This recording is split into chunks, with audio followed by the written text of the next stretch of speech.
दाङ जिल्लाको दङ्गीशरण थारू जातिको इतिहाससँग जोडिएको प्रमुख गन्तव्य स्थल रहेको छ। प्रमुख रूपमा दङ्गीशरणले राज्य गरेको भन्ने ठानिने दङ्गीशरण गाउँपालिका यो पश्चिमतर्फ पर्दछ भने दङ्गीको प्रतिमा स्थल रहेको यो क्षेत्र ऐतिहासिक रूपमा महत्त्व रहेको यो क्षेत्र चाहिँ तुलसीपुरमा पर्दछ।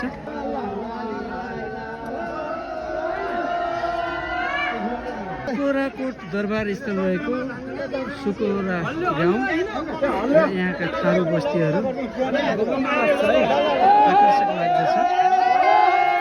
चरणले राज्य गर्ने अवस्थामा रहेको यो सुकोरा स्थित यो सानो टापु क्षेत्र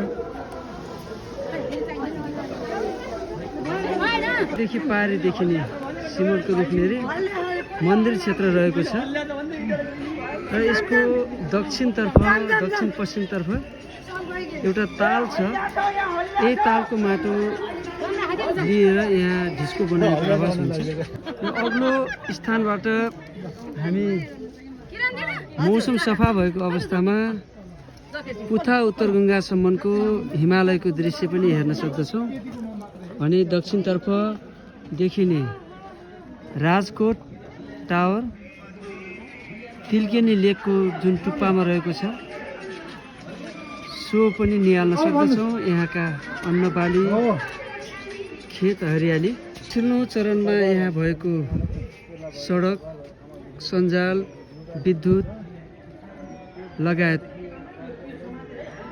पूर्वाधारमा भएको विकासका कारण केही अवस्था सुधार भएको देख्न सकिन्छ।